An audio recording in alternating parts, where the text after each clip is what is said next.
Game number 1, everybody. It is the last qualifier for Dreamhack Valencia, the first European regional final for the fall season of the HGC. And we have now Puszek going up against Elysium Gaming on Tomb of the Spider Queen. And the first thing that happens here in the best of 3 series is that we see a ban on Zul. Zul, oftentimes part of the rotation on Tomb of the Spider Queen, usually set up a 4-1 setup on this map with a solo lane at the bottom, and then the rest of the teams are just rotating between the mid and the top lane.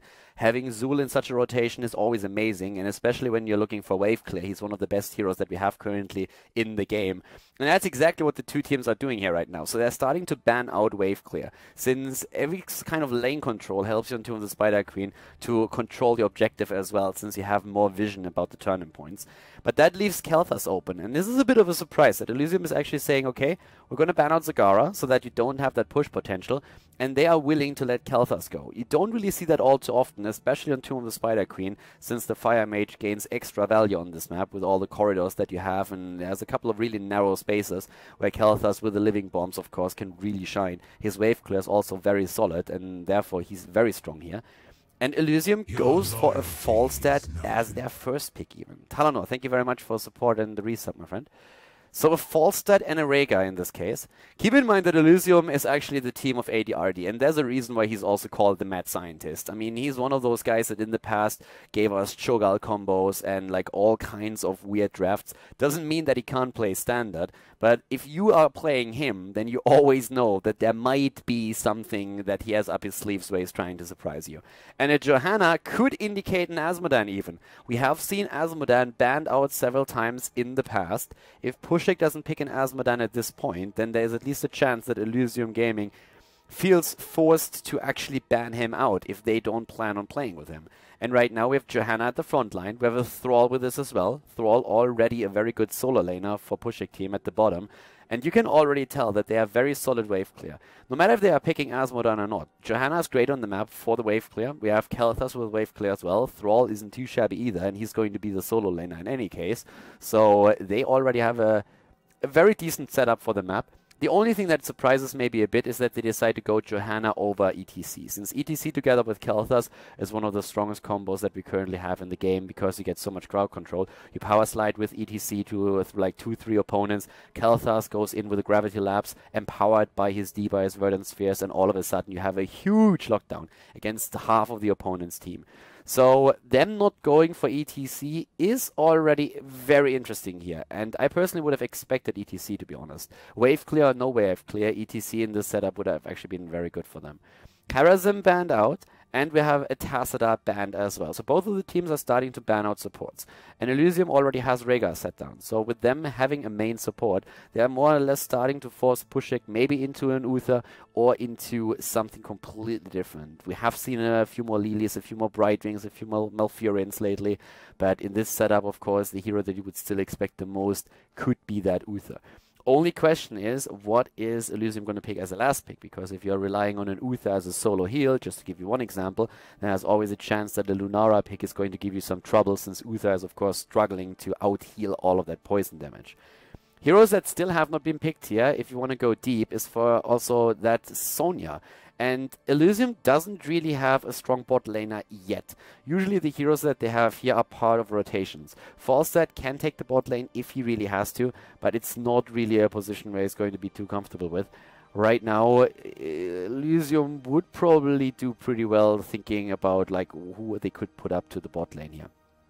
There's a couple of heroes, of course. I mean, if you're going to go for a double front line, we have seen Chance played on this map. Sylvanas is oftentimes also being used to give the team overall additional pressure. We are going to see Medivh, boys. The first time that we have Medivh in competitive play, and that's the Mad Scientist for you right there. Medivh being played, and yeah, I guess at that point Twitch chat goes crazy. Alright, boys, we are in for a treat already. Elysium Gaming, right off the bat, they are throwing Medivh out, and I am very curious to see how that's going to work out for them right now. He has been a hero that has been discussed a lot. He has an absolutely abysmal win ratio in the Hero League, which is of course understandable if you think about how the hero works. You need perfect team coordination if you want to unfold his full potential, and that is something that we are of course only going to see in teams that practice together, that scrim together, that really develop strategies together, and right now we could see that for the first time. But Puszek goes into a Greymane, and Greymane is very late on a pick now. Usually we have him, especially on bigger maps, as a high priority pick, but the teams went into a completely different lineup. Now the question, are we going to see that Uther, or is Puszek going to say, wait a second, this isn't really looking good for us, let's pick something else? Malfurion might be an option, but it's not really what you want to support a Greymane and a Thrall. The Uther is a bit more likely. There's a few more options that you could go for. We've even seen Morales, for example, chosen at the Summer Globals, and to great effect also by the Korean team. So there are a few arguments that you can make in favor of Morales as well, especially since there's not... they go for an Uther. I don't mind that too much, but I'm a little bit scared that we could see Elysium Gaming with Lunara. Greymane, of course, is one of those heroes that really likes to take Lunara apart. I mean, it's a big bad wolf, and you have a deer just like walking through the map, then you can't really blame him for ripping her apart. So if Greymane jumps on Lunara, it's going to be a problem. Morales comes in. Morales also, she's not the greatest AoE healer either, but she's a little bit better when it comes down to that. And Kerrigan is chosen. An aggressive move again from Elysium Gaming. No Lunara here. They're hovering over the Kerrigan, and they have quite some dive potential. And think about the portals with Medivh. If that Kerrigan all of a sudden appears behind you, then you might in for a pretty rough try there. Guys, game number 1, it's already starting off with a bang. Elysium Gaming is playing against Puszek, and this is going to be a fun start into the best of 3. 2 on the Spider Queen, our first map, so let's jump right in and see which team is going to take the lead here. Game number 1 in the best of 3 series, it is on Tomb of the Spider Queen. And yes, to the left side we have Medivh. The mad scientist himself plays him. Medivh played by ADRD. Neon is playing Falstad, Bad Benny on Murden, Blade on Kerrigan, and Mitch on Rhaegar. The team has not participated in some of the tournaments, but they were qualified yesterday because this qualifier here today was so important for them that they said, nope, we're not going to try and play in one of the monthly finals. We want to qualify for Dreamhack Valencia. And they were practicing and scrimming, and let's find out how much this is going to help them here today. Down to the bottom in our setup here and to the right side of the map, it's the red team with Uberim on Khaldor's Puszek team, the Polish team with Gotera on Johanna, Ixide on Greymane, Goromst on Morales, and Surgeon on Thrall. And I mean, look at that guy. He's already saying hello. ADRD is scouting out what's going on here at this point, flying around with Medivh a little bit. On level 1, he went straight into the Mana Adapt. So, yeah, at that point, you can actually like refund the mana from your Arcane Rift. It's going to try and spam that out a little bit. But what we are, of course, waiting for are those insane portals that everybody is currently hoping for. Also, the setup here with the Kerrigan in the midst is pretty cool, too. We are at this point seeing up to the top lane the rotation continuing from Puszek. And let's just say that Puszek has a very solid draft when it comes down to wave clear. Like, they are currently running this with not only the Johanna, who went straight into Night takes Pawn as the level 1 talent for the additional wave clear, but we are also seeing them with Thrall at the bot lane as expected. He has to face Kerrigan. And we have, besides that, of course, Greymane with wave clear, Uberim on his Khaldor's with wave clear too. So overall, it's basically the setup that we expected. 1 hero at the bot lane, a 4-man rotation from both teams, and said rotation is currently dominated by the red team. They're going to try and keep control over the turning point up here to the top. We're seeing ADRD the entire time just going for the poke here, as you can see. Getting really annoying. And as long as he hits, thanks to the mana adapt on level 1, he's going to get that mana refunded. So right now, the Arcane Rifts are doing really well. Kerrigan is jumping in. Once they kill, is attempting to get one. Surgeon, on the other hand, locks her down. There's the shield. Well done. Great job by Medivh, but it's not enough to keep her alive. Down goes Kerrigan, but they're trying for the counter kill. And thanks to ADRD, they secure it against Johanna. It's a trade, a 1-for-1 in this case. Well played by ADRD here. First, of course, he was trying to just like save with his W quickly. Sorry, Kerrigan. But then Kerrigan still falling. Thrall with the rotation, and that was all that they needed. Down to the bottom of the map, Medivh still flying around in his crow form here, going for that Raven style. And Surgeon, as you can see right now, is still trying to just simply push the bot lane out, get a bit of experience here. There's the double bird, as we have Blade flying into the dodge attempt, but no combo from Blade. Once again, the protection activated. Medivh is starting to rotate up to the top again, where we have the red team turning in 23 of their gems, and they are still pretty much in perfect control of the rotation game at this point. Both of the teams have hit level 4, and for Medivh that means that we're currently seeing bird's eye view, so the Raven form vision has now been increased. And right now, with this, you have pretty decent vision here. So scouting is everything. And I mean, we've been talking about Tomb of the Spider Queen for a long time, of course. Heroes that are very strong here are also Tassadar and Zagara. And one of the main reasons is that you have very good vision on the map. Now that is something that ADRD is currently trying to use to give his team vision over both of the turn-in points, so that he knows exactly when the opponent is going to try and turn gems in, and when they are safe to do it themselves. So it's actually like a pretty smart move for him to go for this level 4 talent. He adapts very much to the map and to the objective with it. At the top lane, the rotation is still going from one lane to another. Excite, they're trying to go for Falstad. Excite not jumping on the opportunity to take the bird down here. The carry pigeon, Neo is currently flying around here on his Falstad, and went on level 4 also straight into the updraft. So increases barrel roll and the shield amount. It's a little bit safer with that. Oftentimes we see Hammer Gains chosen as the level 4 talent, since it's incredibly strong and really helps you with the sustain during fights and also on lane itself. But both of the teams now currently very, very close to level 7 here for the next talent. The automated block on level 4 for Morales. We're seeing the trauma trigger on 1. And of course, in the meantime, Thrall with the basic build here, going straight for the Chain Lightning. Pretty standard so far, and both of the teams just really trying to see if they have an opportunity to maybe get an isolation kill here. Especially if you have Karrigan up against you, then there's always a chance that she's trying to make the rotation and tries to take you down. But at this point, Blade is now not just finally starting to move in. Surgeon is actually very low. There's the lockdown, there's the combo, and Rhaegar goes in for the last hit. Well done, the kill against Thrall. That's quite a few gems lost that the red team was able to turn in first. Level 7 hits a bit earlier for the blue team now though. We're seeing Elysium at this point straight with a double momentum. Bladed momentum and also the Ironforge momentum. Karrigan and the Dwarf are both going for the cooldown reduction. Medivh, currently at the bot lane together with Karrigan, went for the Master's Touch. So all about the Arcane Rift here. He needs to be careful. It's actually like a pretty strong quest talent at this point. And it's going to be really interesting to see if he can make that work. 35 heroes, so he's going to try and poke away with his Arcane Rift, doing exactly that as we speak. And I'm actually like a little bit curious to see how much he can do there. Khaldor, on the other hand, gets jumped in the middle of the map. Karrigan once again just showing her prowess there. And up to the top lane, we're seeing Mitch now attempting to also deep push the Web Weavers. Considering that the red team is the one with the first Web Weaver wave, they are behind in experience, and that is not really what you want if you are the team that claims the objective first. You are aiming for exactly the opposite. You're trying to snowball it, but getting more experience than your opponent. And so far, that just does not work out whatsoever. At this point, by the way, ADRD on his Medivh has already 10 stacks for his Master's Touch, so he needs another 25. He's spamming away quite heavily and has been doing very well thus far. At this point, we're seeing him once again just like trying to scout. And Excite is actually getting jumped there. Wow! The Stormbolt dodge by Excite. Insanely well done. Gets healed. They're trying to turn around against Neon. That doesn't work though. But really well done by Excite. I thought he was dead.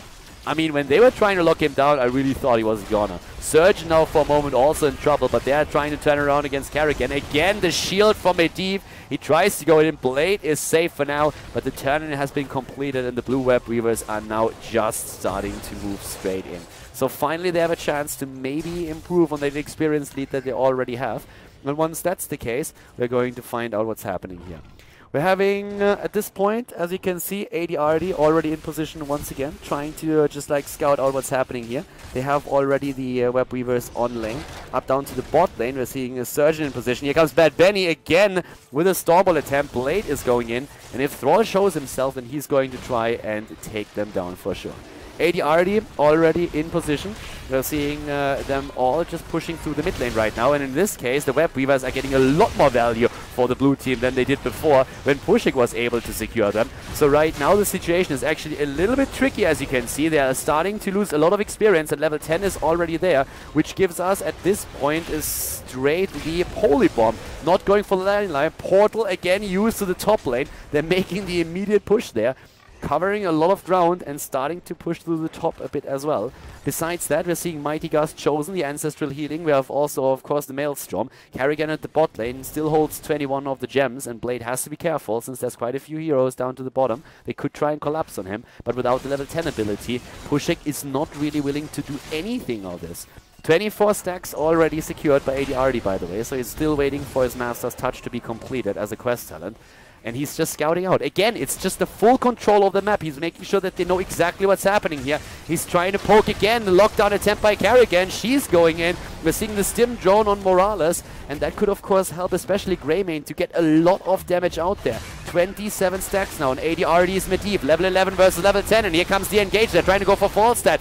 He's not able to... he's able to escape for now. They're not able to take him down. Thrall actually the one who went straight... Oh my god. Bad Benny nearly falling here. Rhaegar with the Ancestral. Nice interrupt by ADRD. Thrall had the stim drone on him. ADRD still escaping here. Taking a bit of damage in these situations, but overall still doing a very solid job. And that's a second Weaver wave. ADRD is just poking away the entire time. He's at 29 stacks out of 35 already. Karrigan went to the bot lane, securing extra experience, and it shows. They're doing very well with the lane rotation, and they are ahead by an entire level at this point. In the middle of the map, we have ADRD once again. Neon is there, Bad Benny as well. ADRD with a scout. He sees everything right now and is just trying to make sure that he knows perfectly well where everybody is positioned. The advantage that you get from that vision on the map is, of course, absolutely incredible.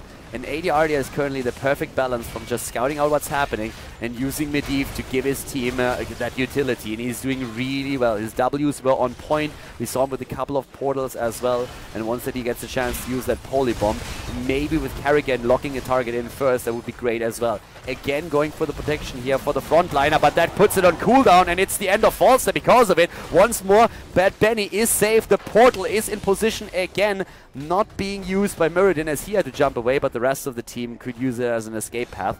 Maelstrom not activated by Karrigan yet. She was waiting for a chance to jump in, but with them losing Falstad, they find themselves in a bit of trouble. Falstad was locked down so hard that he couldn't even use his Mighty Gust as a disengage. Now, most of the Web Weavers are already gone. Down to the bot lane, we're seeing Ixide trying to take this one down. And ADRD, by the way, needs only one more hit and he is going to complete his quest talent. This is like the worst point, like the worst moment where he could possibly die. So he's got to make sure that this one counts. And he's actually waiting for Uberemia. They are jumping on him. Oh my god, Kel'Thas! He gets completely obliterated there. Doesn't stand a chance. Nice Mighty Gust in this case. Surgeon actually trying to escape here once again. ADRD is playing a solid game here. Portals all over the place the entire time, using his W to save his opponent. We're having level 13, sorry, his allies of course. Level 13 now for him as well. And the Astral projection, so he's going for the portal range here now as well. And that's going to help him to set really a few plays up, not only for Karrigan, but maybe even just a few more portals later on when they are in trouble to help them escape on the map. And especially on this map, there's a lot of paths that you can actually cross with the portals. The rest of the builds are pretty much what you would expect here. The Ravage focus that we see on Karrigan with the Eviscerate now taken level 13. Turn in again. And ADRD just always scouting out. It's all about the position right now. Especially on this map. Look at all of those gems that are currently being held by the red team. They have 101 gems. But they can't turn in because every single time that they approach one of the turn-in points, ADRD is already there and knows where they are. So ADRD just like scouting for now. And he is giving them exactly that utility that they need with Medivh. Once again, they're starting to jump in. Portal up to the top. He's helping out there. They're going for Karrigan. Great job by ADRD, but he might die as the result. No, Bad Benny jumps in. They get a kill against Greymane. There's Johanna. ADRD protecting himself for a moment, and that could be the kill number 2 against Go Terra. Terra is down. A double kill initiated by ADRD using that portal to help out his body up at the top. Blade was under pressure, and he was immediately there, covering the ground and using, of course, his protection spells. Level 13, not ready yet, just hitting actually as we speak for the team now. Again, another portal, and they are just like crossing the path there. They try to jump on Kel'Thas, and they get another kill. 7 kills against 2 We're seeing now Burning Rage. We have the Unfettered Assault. There's Intensive Care as well. Muradin, on the other hand, falling right now. And Neon might actually die too. Gets protected again. Medivh is there. Polybomb now also used, but not triggered. And what a portal again! Oh my god! But Surgeon maybe with a Chain Lightning. There's again the shields, and he is able to escape. But ADRD turning full boss mode here. Portal after portal, saving the allies. And Neon definitely could have fallen here. But the red team is starting to also make a few plays there. They're starting to get a bit of momentum. So they're currently trying to do exactly that. Currently, when you're looking at ADRD, by the way, he has still 26,000 damage, which isn't too shabby if you compare it to Falstad, who's the main damage dealer for the team, who's currently only looking at 30k. Greymane, just to give another example, is currently at 25,000. Again, the lockdown attempt. Neon forced to use the Mighty Gust here. We're seeing up to the top ADRD, and they again dominate the objective. They do so well with that vision advantage here. It's absolutely beautiful to watch what's happening here right now. Again, we're having them starting to move in with the Web Weavers, and they're going to try to get max value out of this by hitting level 16 to at least push one of these waves with not only the Web Weaver, but also with the talent advantage. That's what they're currently aiming for, and they will hit that next talent in just a moment. ADRD, once again, could even help Falstad to just like cover the ground down to the bottom, and is at this point again scouting out everything. Vision, really important, and with the entire wall intact now. He knows about the positioning behind it, he knows about every single hero that's placed there, and of course he's also searching down there, or he should have seen it. Might have just been out of range actually, but he's just jumping into Raven form and out of it, always making sure that he has decent vision of what's going on. They're starting to move to the top, and they have level 16 by now. And that means that we have now the reabsorption used as well. So Force of Will heals the target as well, which gives him, of course, a bit more utility as a healer and as a support too. They're jumping straight in again. Oh, Karrigan nearly with a kill. The portal being used. And I actually have to give some credit to the team here. I mean, the portal use that they have, you can tell it's something they've practiced. Oftentimes, when the portal all of a sudden appears next to you, you don't really expect it, and it puts you in a bit of an awkward spot. But they really make the calls pretty well here. We have aggressive defense, by the way, on the side of Karrigan. After the healing static, Muradin went into the heavy impact. He's going for the Chinese version of the Muradin build right now. And the Force of Will that we're seeing here the entire time is really keeping a lot of these heroes alive. Again, the vision. We're seeing Medivh just scouting out where everybody is so that his team can safely take the boss. And that's exactly how you have to play Medivh. Again, the portal being used here, jumping in, jumping out, just seeing if they can maybe jump on Surgeon, for example, on Thrall. ADRD granting vision once again. And he is already planning another setup here. It's actually really well done on this part here, but the rest of the team is also putting those portals to very decent use. 16 versus 13 in terms of talents right now. And again, we're seeing Elysium starting to move forward. They have taken on 3 forts, and they're going through the wall at the keep here, whereas we're seeing Puszek without a single structure killed yet. They go for the lockdown, Force of Will again, supplied onto Karrigan. They're jumping in, but Neon is in trouble, has to barrel roll away, even used his Mighty Gust. They're going in again, and of course the polybombs are there. So many sheep. The kill against Greymane. That's how you turn a wolf into a sheep, ladies and gentlemen. Already Bad Benny jumping in again, the Force of Will protecting him even, but he did not hit the stuns properly. There comes Falstad going through the portal. I'm not even sure if that was intended. Goes through it again. That was definitely a mistake. Yeah, that was a misclick right there. Falstad with a bit of a fail. Clicked into the portal by accident and appeared behind enemy lines. That might make sense with the Mighty Gust, but as that was still in cooldown, that was definitely unintentional. There's another portal, and the use right now, that was of course more like it.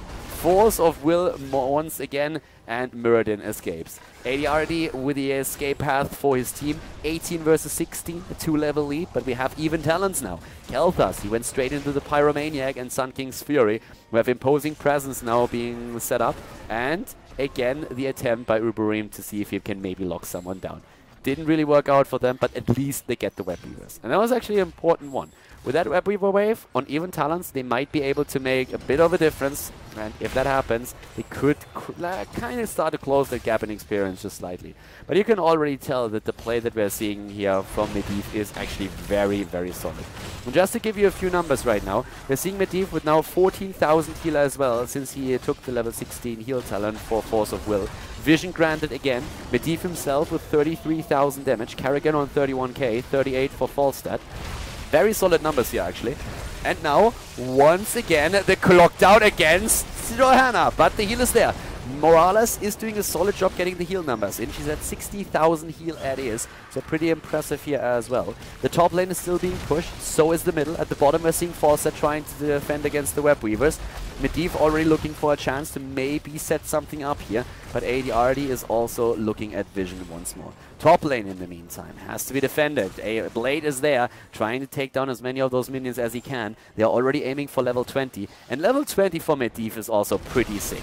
Already the attempt to maybe go for Johanna once more, but there's the shield, there's the protection. Morales doing her job. The fort might fall, but the experience gap is still huge, and it's really working in favor of Elysium at this point. We're seeing Falset also in position. Once again, ADRD is looking for targets for his Force of Will. Bad Benny up at the front is of course the priority target right now. He could be in a bit of trouble. ADRD could set up another portal if really need be. Doesn't even have to do that. But Morales used also her own ult, used the Stim Drone to make sure that Ixai gets a bit more damage out. They still have 45 gems, so turning those in would bring them close to another completed turn in another Web Weaver wave. But right now, we are seeing again the blue team, or the red team, controlling the entire middle of the map. You can really tell that Elysium's idea is to get level 20. They want Storm Talons. They are playing very passive right now. They're not risking anything. They are always scouting out what's happening with ADRD in his Raven form so that they can safely go to the other lanes and take down a few of the minion waves so that they get closer to their ultimate talent. And once they have 20, they will be in a very nice position here. And that's exactly what's happening right now. Already we're seeing on 20 now the glyph of the Polybomb. So they are going for the massive lockdown here. They're going to try and sheep everything. And once again, the portal is being used for an engagement. They're going in immediately. No ult yet on the side of Medivh, but he could use at any moment. Ixai is trying to jump in against Mitch. Mitch has to move away here. Bad Benny is in the middle of the opponent. Neon is barrel rolling away at this point. They're trying to go for Morales. The kill not secured though. Force of Will on Neon saves Falset for a moment. Bad Benny goes in. Morales is down. We had the glyph activated as well, but not too much value from Medivh in this particular case just yet. Down here, Greymane gets killed on the other hand. Once more portals everywhere, bringing them up to the top, but that for a moment looked a little bit tricky for Elysium. They were able to take down two of the heroes for Puszek though, and especially with the kill against Morales, that worked really well for them. All initiated again with another portal, and now they have the gem count once more to get another Web Weaver wave, and they're even going for boss at the same time with two heroes already dead. And guess who's scouting? It's again the bird, Raven form here. Even uses the portal now to help out a bit as well. He knows exactly what's going on here. Might jump into Raven form again.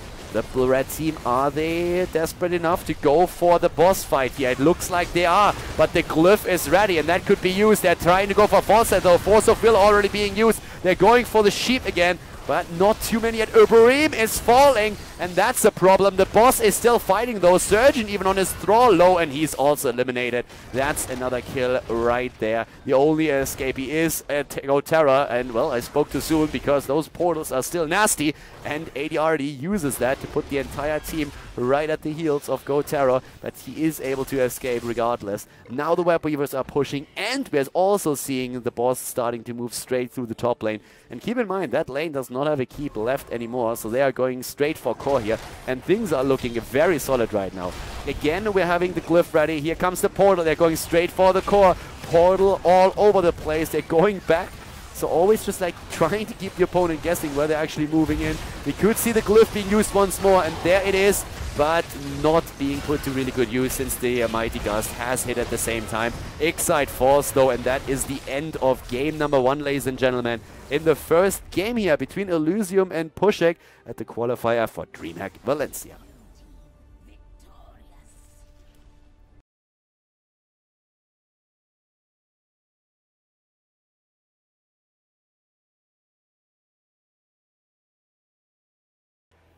Game number 2 is going to happen on Battlefield of Eternity, and guys, we just saw Medivh getting a pretty decent value on Tomb of the Spider Queen. Would of course love to see him here again, but Elysium against Puszek might feature a few more meta picks right now. Battlefield of Eternity is of course the only 2-lane map that we currently have in the competitive map pool, and this could actually bring us into a situation where we have maybe again Lunara. We could of course see something along the lines of well, let's say Li Ming just for that poke game. Even Tyrande is a hero that we oftentimes see on this map as well. But the teams are actually banning out Greymane and Sonya. So Illidan is still on the map. Illidan is available, and Elysium decided to not take him. They pick Kael'thas, which is an interesting choice considering that this is not the best Kael'thas map. Kael'thas, of course, is a great pick regardless of which map you play, but there's certain maps where he really gets insane value, and there's a couple of other maps in which he is still very strong, but he is not quite as powerful. On this map, for example, a lot of teams decide to go more into poke heroes, and that means you go for Li Ming, you go for something along the lines of a Lunara because you want to pressure the objective itself. Right now, though, we have Kael'thas picked, and it looks like we could even see an ETC. That Kael'thas-ETC combination is, of course, again, something that is very powerful. But in the last game, we already saw that ignored as Muradin was picked over the potential ETC here. Puszek is also not going into an Illidan here. They're actually starting with a Zagara pick. They still have the chance to go Illidan right now. And Illidan is actually pretty strong on this map. If you are trying to force team fights, you have a lot of like room and space to work with in the middle of the map when the objective battle happens. So that's something that we could see here as well. Zagara is going to grant vision on the map, which is strong, but seeing her as a first pick is a bit odd since usually she's not the pick on this map.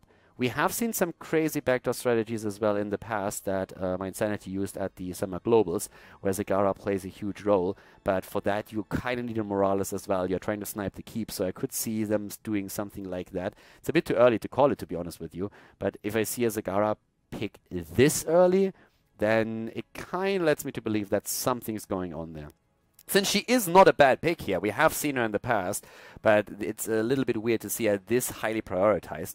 And yeah, Elysium is once again, they are letting ETC go. They are saying, nope, we don't need that lockdown. We're going for Muradin alone, and his Stormbolt plus Kael'thas Gravity Lapse is enough for us. We don't need the Power Slide. But they commit to Illidan, which should actually result in Puszek team either picking or banning Tassadar.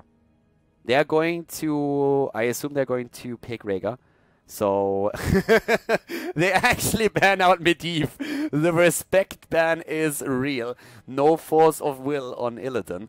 I suppose that would also be a really solid setup here. And AD already has shown that he is the master of Medivh, at least for now. So Puszek, are they really going to do it, or are they going to switch their ban around? They switch it around, okay. So apparently they don't plan on picking Rhaegar. That is heresy right there. How can you not pick Orc number 2 if you already have Green Jesus, aka Thrall? Don't like it. I don't like it. So ETC is banned. E.g., Elysium decided to pick Muradin over ETC, so they ban him out. Puszek, now I would expect Tassadar here. I expected them to go for a Tassadar and a Rhaegar, to be absolutely honest with you. To get a little bit of poke, or at least a Rhaegar. I mean, with this setup, they can still rely on another range damage dealer if they want to, and if they do, then they should really think about either Li Ming. Yeah, I think Li Ming would be even better than Lunara. She's a little bit too weak against Illidan, I think, at least with what they have behind it. Matrix, thank you very much for the support. Thanks for the sub, buddy. A Charism is being chosen, so frontline heavy setup would probably work quite well for them. I'm still a little bit scared for Puszek, considering that there's still the Tassadar on the map. The crazy thing is that Elysium doesn't even have to pick him, but Tassadar plus, let's say, an Uther at this point, or maybe just like any kind of additional support would work for them as well. Puszek is leaning towards an Anubarak, which we oftentimes see more in a setup that leans towards him being a melee assassin, but right now, or like a bruiser type, but a few teams are also running him as the only frontliner. Together with the Thrall, you can definitely do that.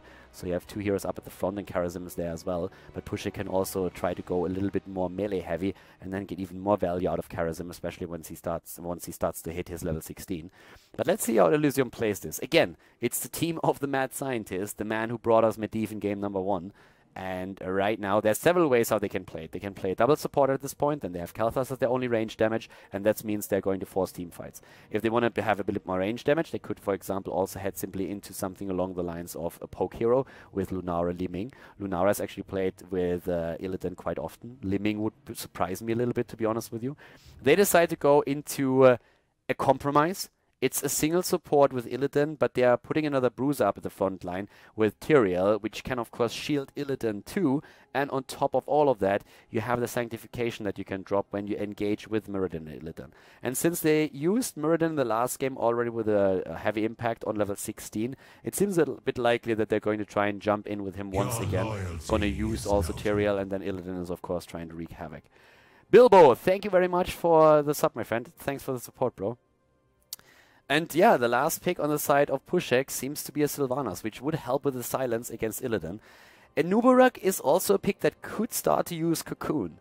If you want to try and put additional pressure on Illidan, then cocooning Uther wouldn't be a bad choice. The problem is that with Uther being isolated, then Tyrael would just have to use a sanctification to keep Illidan alive long enough for Uther to come back.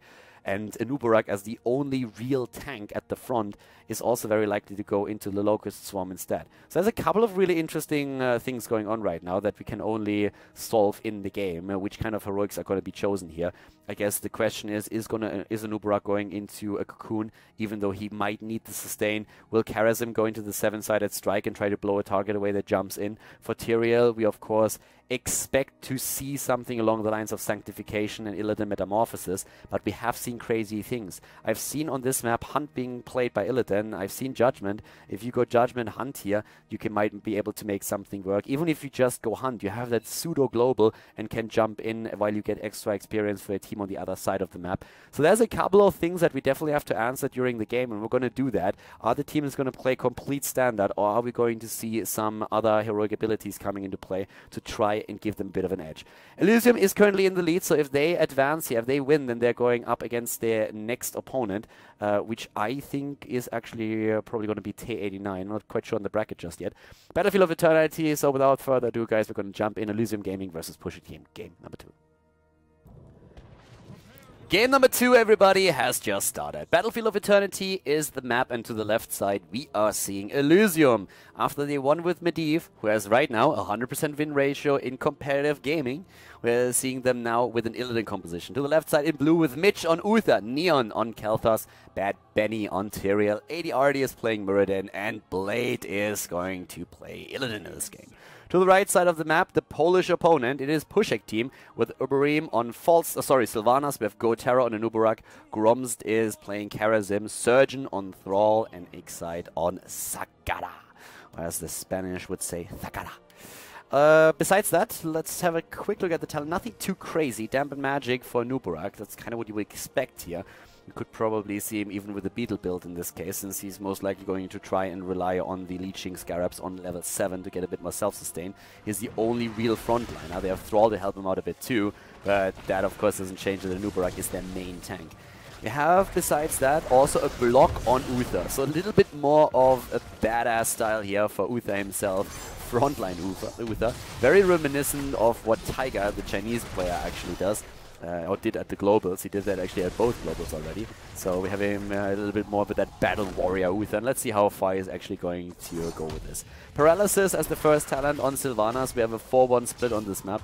It's one of the few, it's actually like the only map that has 2 lanes that is currently in rotation. And if you have never really seen a real setup on this map, and if you only play like Quick Match or Hero League, in like a professional setup, you will always see a 4-1 split. So we have up at the top lane Blade versus Surgeon, 2 decent solo laners here, and down to the bottom of the map you get the value of just like pushing the lane. Sylvanas is of course going to threaten to push with the Immortal then later on. And once that you actually get an Immortal as the red team with Sylvanas, you will get a lot of value out of the Immortal itself and the objective.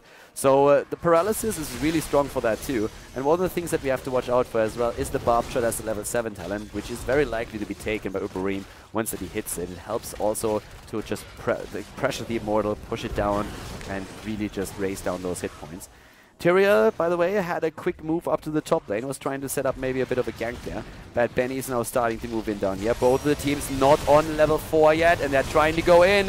Kharazim locked down very nicely, and he's already dead. Great start on the side of Elysium, so they are starting to get a bit ahead here, and they're putting the pressure onto the opponent's Immortal. They're trying to, but first of all, they're going for another hero kill. They're trying to go for Zagara, and Excite is very low and explodes as the living bomb detonates. Neon still with the damage output. We're seeing at the same time the defense holding very nicely for the blue team, and they're already up at the top, starting to do some damage to the red team's Immortal as well. Down to the bottom though, the race is still continuing with Go Terror now starting to lend his strength, as well as Surgeon and Uberim, and that is really showcasing that when it comes to Immortal damage, the red team has definitely an edge. The blue team is in a position where team fights are not really looking too bad for them, especially with that Illidan comp. But when we're talking about simply racing down the Immortal, you can already tell that the blue team has a very solid setup for this. They might still lose the first one since they were already a bit behind, but right now the damage is... Wow, 2 hit points! Literally 2 hit points! You got to be kidding me! The red team is able to get the Immortal. Alright, that's the first. I have never seen this before. I've seen Okoa on 1 hit point, but that's the first time that I actually see an Immortal on single digits. And as I said before, with Sylvanas, if you start pressuring with an Immortal, you get huge value out of it. And that's what's already happening here. This is the first Immortal though, so these bad boys, they scale over time, so we can expect it to still be taken down quite early. But right now, Sylvanas is making sure that they do get the most out of it. We already took down 2 of the towers, and guys, looking at it, they might actually be able to put some serious pressure onto the fort itself. And that's only the first Immortal in the game. Zagara, on the other hand, is being attacked here in the back, and that's a problem. Trying to go for the stun. ADRD, he's not able to put in the final few kills, but Uberim is now haunting back with his wave. Excite taps at the well. They're trying to turn it around again. Excite needs to be very careful, but they're going for ADRD. They're going for Bad Benny. They put the pressure in, and they force them back for now. If you look, on the other hand, at the fort now, it's so low that it's definitely going to fall. Very well done, and it shows how strong Sylvanas is. It is absolutely insane. Sylvanas is just so good when it comes to pushing with an objective. It doesn't really matter if it's a Web Weaver wave, if it is an Immortal, or if it is a Punisher. It's pretty solid. And think about what triggered this. 2 hit points. It's only 2 hit points, and I mean, I'm not even joking. If not for that, then we would actually see that top fort still at full HP, and probably the game is still a lot more even. In experience, it doesn't really look too bad, but if you look at the structural advantage that we are already seeing for the red team, then they find themselves in a very solid spot. And once they hit level 7, they will also have the barbed shot, which is going to help them, of course, to claim additional Immortals. The big problem for them later on is going to be that, team fight. That's definitely going to become a bit of an issue. And that's where we have also to wait for the level 10 talents. They're going to be really important for us. There's the Leeching Scarabs as expected, and the Legion of Beetles, so trying to go for a little bit more survivability. We're seeing also Zagara with a Swarm momentum. The fight is already starting. Guess what? Illidan is going deep. They go for Zagara, and they didn't even have the level 7 talent, but they still secure the win, or at least the kill. We have also Uberim exploding Kel'Thas with the value, and they take down 4 heroes. Oh my god. It's a quad kill in their favor, and that at the perfect time as well. They're starting to move towards the Immortal now. 11-7 talent for Karazim is the Echo of Heaven. No cleanse needed here apparently on their part. Besides that, we have now, after the Protective Shield, the cleanse for Uther. We're seeing Illidan with Friend of Foe and Reflexive Block taken as their talents. And besides that, it's just all about the Experience Soak. They didn't even go for the Immortal push since they were still low in hit points and also in mana, so they moved back. And with the death timers as being as low as they are, they're going to see that 5 versus 5 again. And a slight adjustment on Muradin. He does in this case not go for that Chinese approach at a Muradin build. He goes for the Stormbolt instead. Double Stormbolt here now on this part. And that helps, of course, to lock it up with the Gravity Lapse. Since there's going to be a lot of beetles here, it's also going to be a very nice talent to make sure that the beetles alone are not going to just eat up every single Stormbolt that you throw. But with the Barb Shot now taken on Sylvanas, this is going to put the extra pressure on the blue team's Immortal. And this is more or less the win condition for the red team. To win this game, they have to try to get the Immortal and push with it. Team fights are going to be very difficult for them to win, especially if the blue team gains momentum, and they're trying to do that. They're jumping in, ADRD with its stun. Zagara is the priority target, and she is trying to escape, but there's just not enough heal. It's a huge problem for them. Divine Power, in my opinion, is a must now for Karazim. He can't rely on the 7-sided strike to keep Zagara alive. The dive is deep with Tyrael, with Illidan, and also Muradin jumping in every chance they get. It's just too much pressure, and they use that to turn it into a 4 versus 5, and now they're starting to go straight for the Immortal again. The defense is trying to do whatever they can to force them back, but it's not really happening right now. The halftime show has started as both of the Immortals are jumping into the middle of the map and starting to turn around here once again. But we have Zagara at least back to business, so the blue team is going to have to be careful here once again. But the 5 versus 5 is still looking pretty decent for the blue team, since they have now the option to simply raise the Immortal, defend their own, push the lanes, try to maybe even go for level 10, so they find themselves in a very solid spot. The red team decides for the race. They have the barbed shot and they can put the pressure, and you can really tell that it's working. But we have now that race happening, but it looks more and more like the red team is actually able to once again close that gap.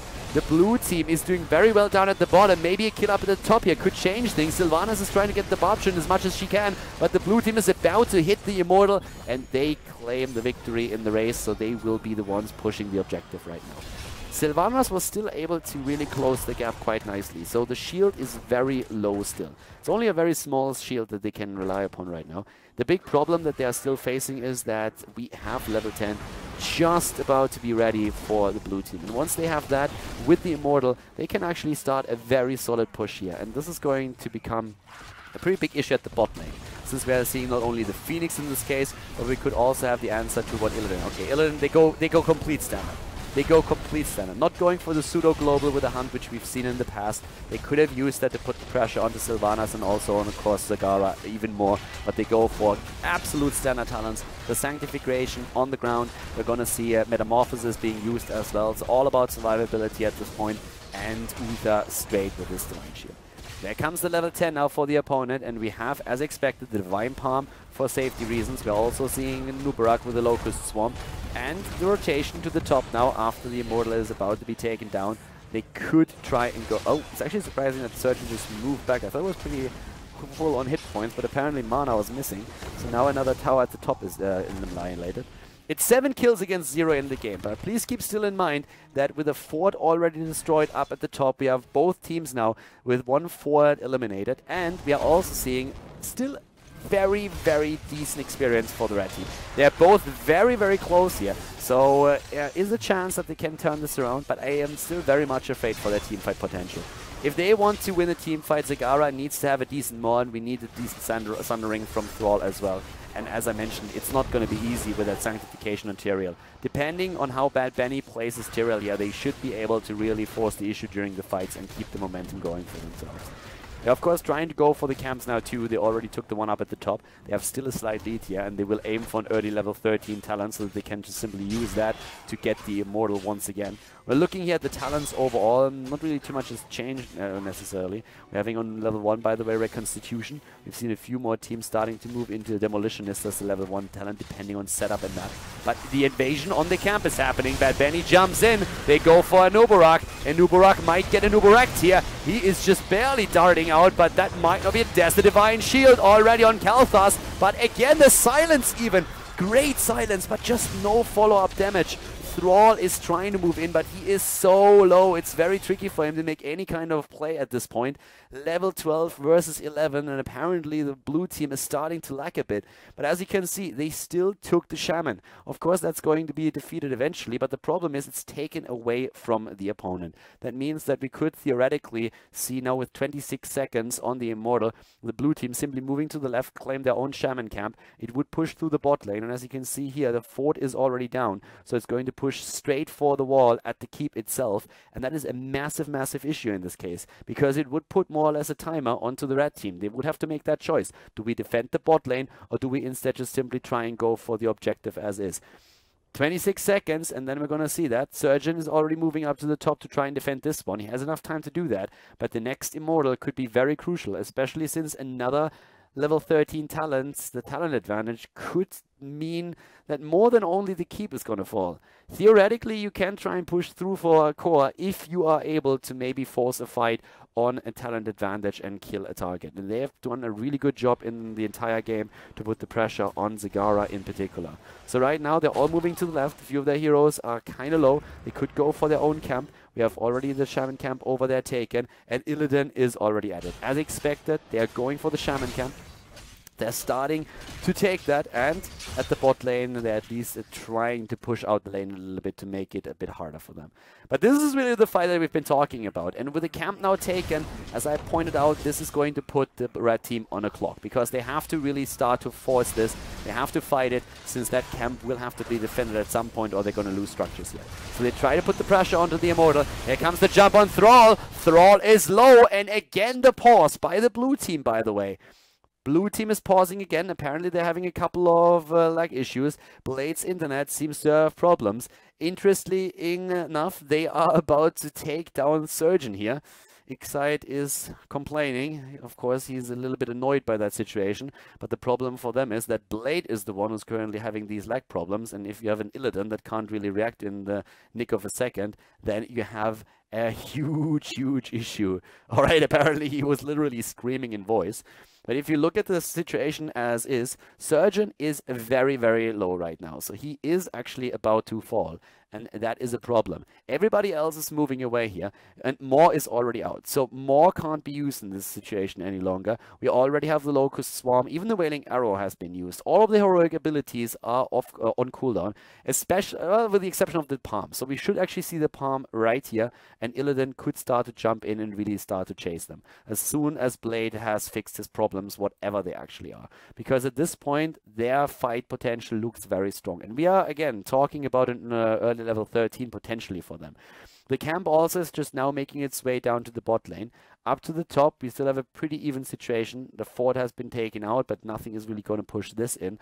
So that's a bit of an asset for them. Immortals have been pressured just slightly, but even Sylvanas wasn't really able to to really make a difference in this case.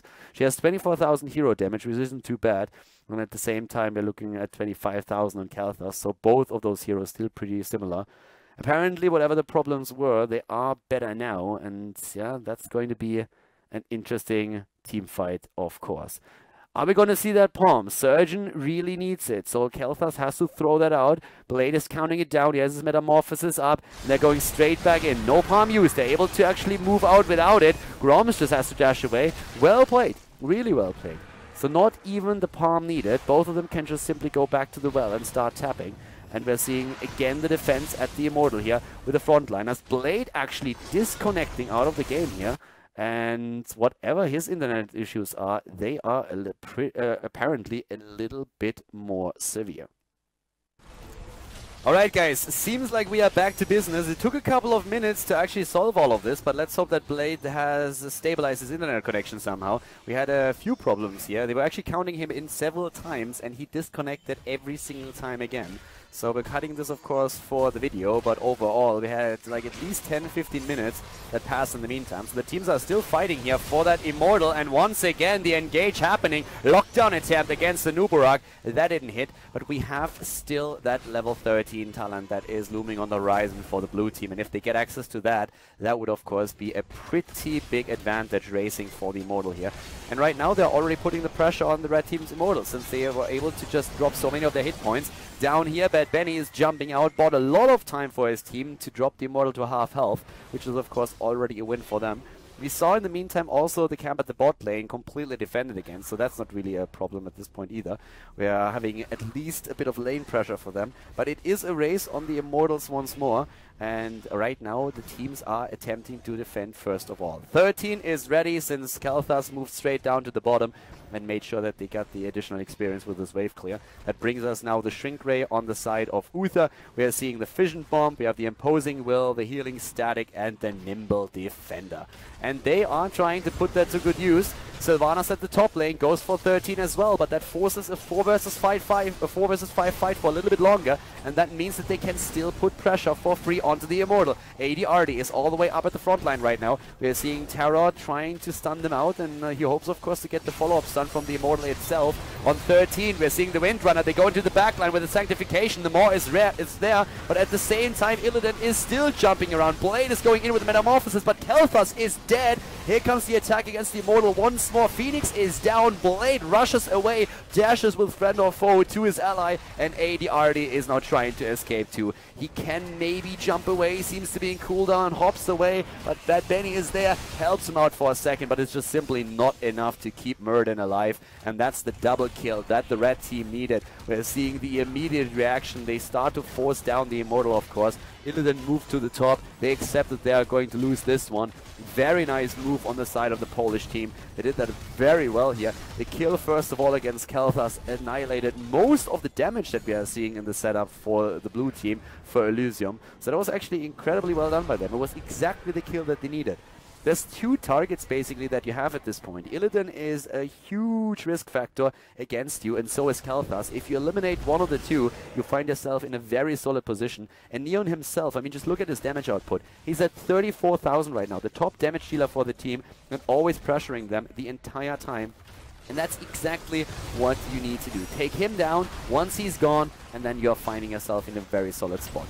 Again, the Immortal pressure, and keep in mind what we talked about earlier on today already. Sylvanas with a paralysis on level 1. She's so strong right now, but nearly, oh wow, Karazhan nearly falling. Kalthas about to take him down with a living bomb. But once more, Uberi moving in, trying to hit another Shadow Decker. Here comes the engage on the other hand. The fort is down, Sanctification is on the ground, and once again we are seeing them still going straight for the kill. Thrall is falling. He actually was kept alive by Karazhan for just a moment. Haunting Wave attempting to take IDRD down, but he jumps away and dodges it. Now we are seeing all of a sudden Illidan going deep, trying to go for Karazhan. Also, Uberi exploding. Sylvanas is down. It's a triple kill. They eliminate 3 heroes, and for a moment it was really looking good for Puszek team. But now Elysium, again with the momentum in the game here, they go for a Nubarak now too, and he is ancient history. Really well played. They lose a fort, but they are able to take them apart. A great save on Thrall, first of all, with the Divine Palm, but then he dies regardless, and then it's just a cleanup job for Illidan, who of course thrives in these battles. He was just moving from one hero to another, and in the meantime, they took down Sylvanas up at the top, eliminated another hero that could have maybe helped out a bit here. Half a level lead, an extra talent, after we already saw on level 13 the Fission Bomb. We now have Sun King's Fury, and that is going to give so much more damage to Kalthas. The Holy Ground for Tyrael. We're seeing even given the axe here for Muradin, who wants to be a bit more aggressive in these scenarios. Blade, on the other hand, he is on level 16 straight, going for Marked for Death. The Nimble Defender on 13 helping him out too, and they definitely have the momentum going for them right now. They have the initiative. They are trying to initiate these fights. They are actually diving past the Immortal even in the last one, and that worked extremely well for them. If you look at the damage output once again, for example, 43k by now on the side of Kalthas. So that last fight already put him really apart, for, like ahead of Sylvanas even. They're looking very solid here, but it's 16 versus 16 talents right now. Not that the blue team cares. They're actually going deep. Illidan went in deep for this one. Holy Ground already used by Tyrael, and they are attempting to get another early kill here, especially with Kalthas in the back trying to spread the love. ADRD stunned out once again. Nice heal. There's a great silence after a perfect sundering, but no one able to really follow it up with the damage. They had a great combo there, Sundering into Wailing Arrow, but nobody could capitalize on it, and now they are losing Sylvanas. Oh my god. And Karazhan palms himself. He was trying to palm Sylvanas. Another cooldown. ADRD Neon, they're trying to go for the lockdown, and look at Blade. He's going in with the Divine Shield now. He's jumping out though. A 2-man more is stopping their advance, but Blade is still ready to jump in whenever the opportunity arises. Sanctification on the ground, 5 versus 4, Immortals on the map, everybody low, but maybe the opportunity for Elysium to get another Punisher at this point.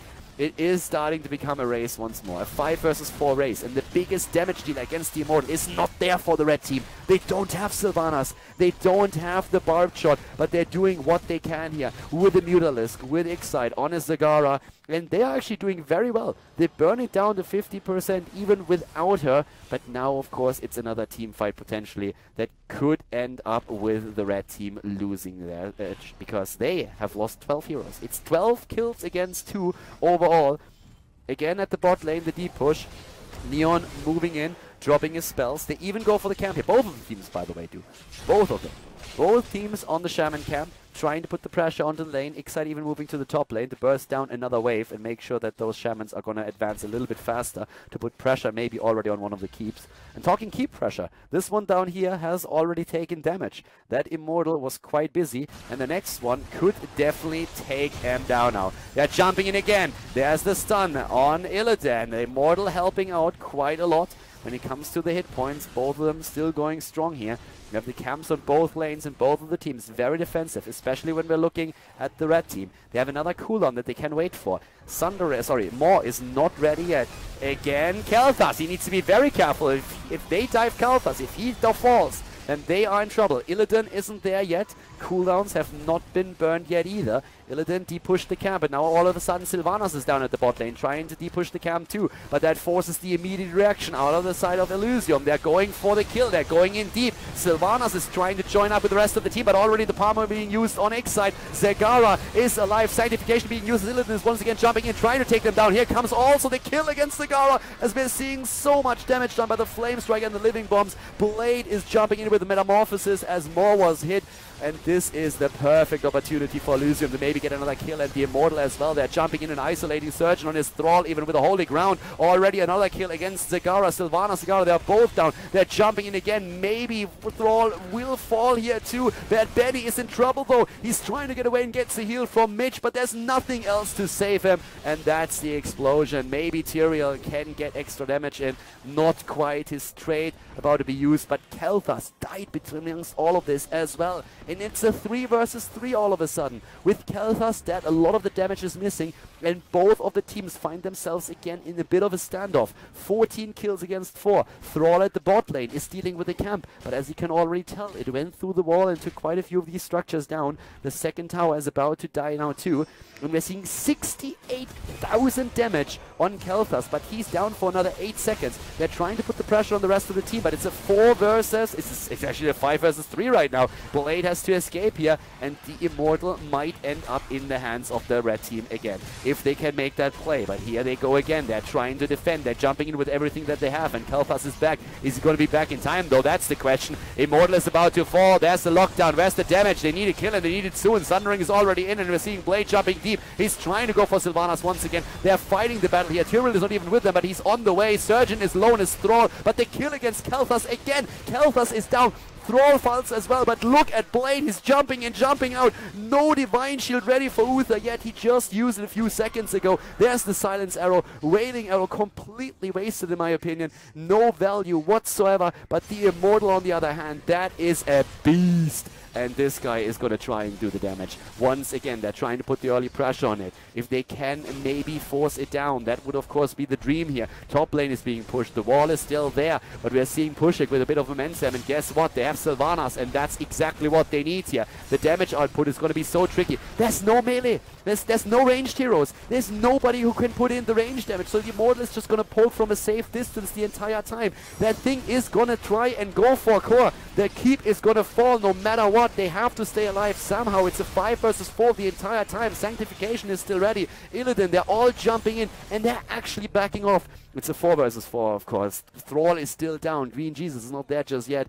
But oh my god, that was scary. The keep is down, and they are starting to go straight into the next fight here. So, the keep has fallen, the core not scratched. Well, the shields were scratched, but those will regenerate. But the keep is down. So right now, with level 20 already hit, we're going to see a 20 versus 20 fight probably coming up next, since it seems very much like Puszek is going to hit their talents as well. Another pause, but this time on the side of the red team. We're a bit of a cursed game at this point, guys. I'm very sorry for all of those interruptions, but as you can see here already, we have a bit of an issue apparently on the side of the red team. Gives us an opportunity to talk a bit about those talents though. We have right now Redemption chosen. Besides the Redemption, there's the Master of Flames, and that talent should really help Kael'thas right now. Of course, when it comes to damage output, Hardened Shield is there as well, and we have the Demonic Form for Blade. Muradin, well, he has a few options of what he could do. If they really want to rely on the additional stun and also, of course, on the Reverberation, then they can simply try and go for the Rewind here, but another choice would be the Hardened Shield. At the bot lane, we're currently seeing an attempt of Thrall to maybe go for the camp here, and up to the top, where we still have a fort, by the way. Up at the top lane, they are already trying to defend. Now keep in mind that the Punisher, sorry, the Immortal is always pushing the lane that is pushed the least. So let's say that the blue team is actually able to win another fight and they're going straight for the Immortal. The Immortal would move up to the top lane and go straight through the fort right here, which is of course not going to give them as much value as a potential attack at the bot lane, where they might decide to just simply go straight for the keep and take that down, since now 22 minutes into the game, the death timers are very, very high. So if you die, you're down for a long, long time, which means that your opponent has a big opportunity there. They're still joking about the potential DDoS attack here. We're not quite sure what exactly is happening, but apparently this time it is Puszek team that is affected. Earlier we had massive problems with Blade, and let's just hope that right now things are going to be resolved a bit faster. The one thing that I can definitely talk about is the red team though. They have only 5 kills against 15, but they are really good when it comes to the Immortal. And that is something that we have talked about during the draft already. They are in a situation in which Sylvanas is going to give them extra value. The Paralysis in particular is a great talent for them here right now. What they need to do, first of all, is try and soak level 20.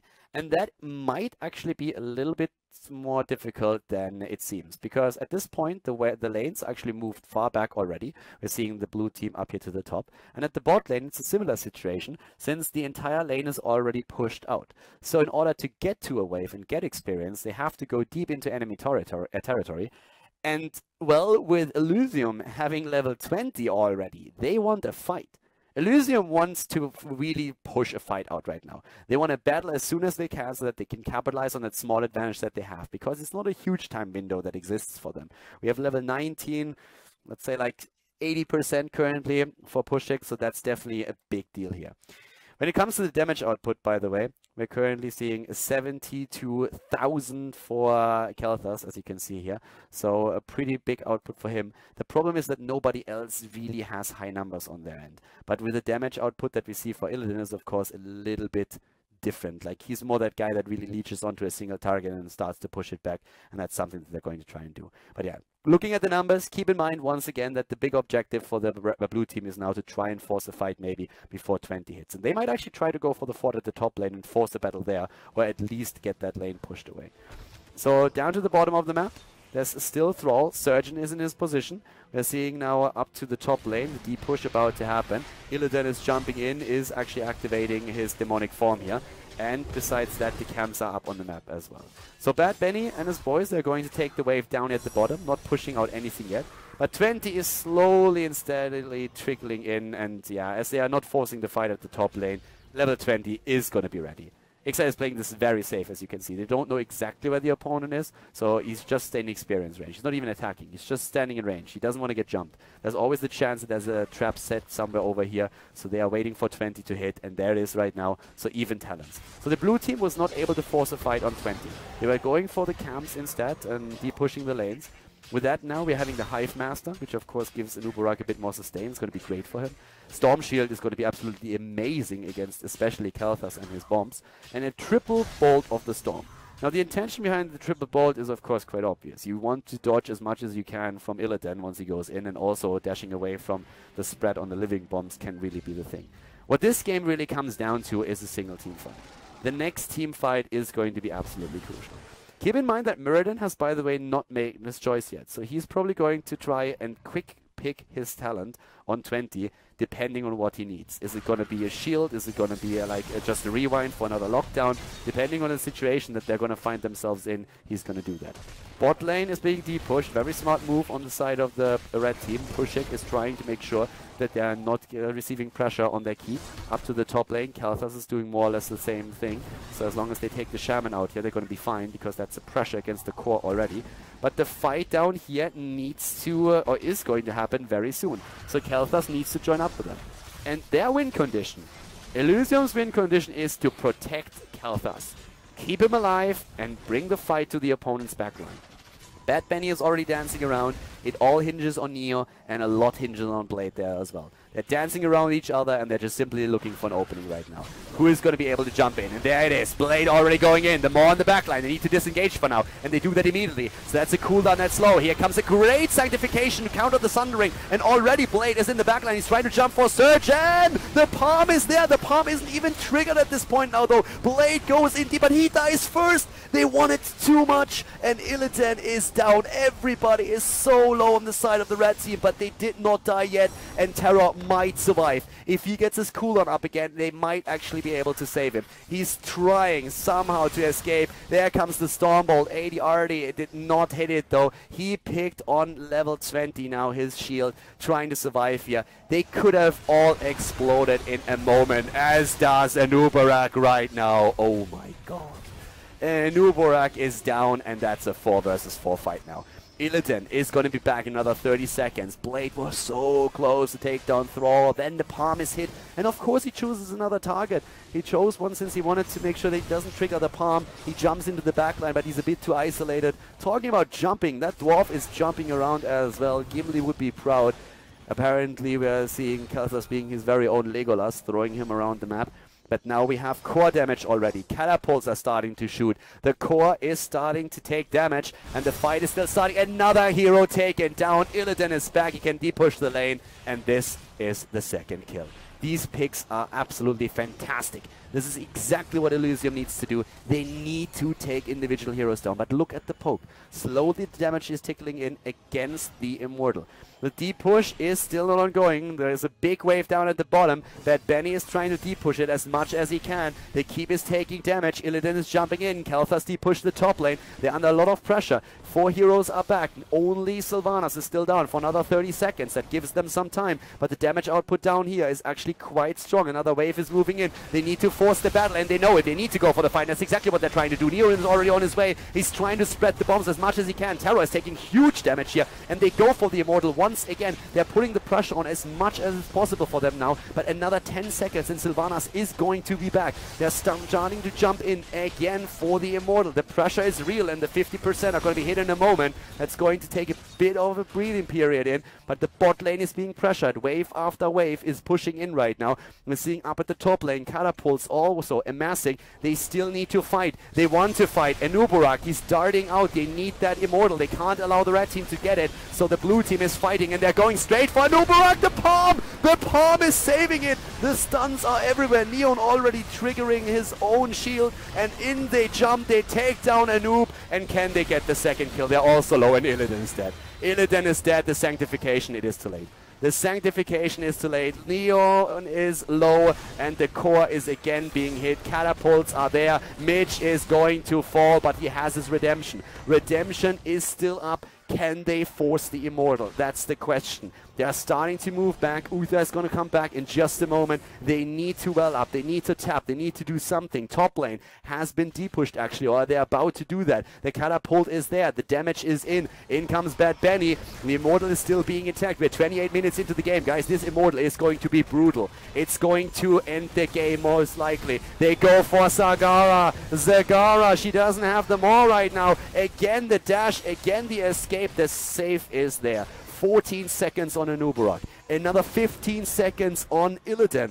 And right now, look at this damage output. 110,000 on Khaldor. Khaldor with so much serious damage. They go for the burst. They're trying to win it. They're trying to race it. Up at the top, on the other hand, they could win this one, and they actually do. They're going to win the Immortal thanks to Sylvanas. This is the fight that counts. This is the fight that matters. The Immortal cannot be defeated if they don't win the team fight, and they need to win it big time. They're going for a kill against Thrall, and he dies first. They have to jump in. Neon is still alive. Oh, God knows how. They're going for Uberim. Blade needs to go for the kill, and he does. Sylvanas is dead. That was an important one, but the Immortal is going to go through the bot lane. They're going for the defense here. They're going to the bot lane to try and defend. Guys, this is insane. 29 minutes into the game, and the Immortal is going straight through the bottom of the map. They need to take it down, and this guy is a badass.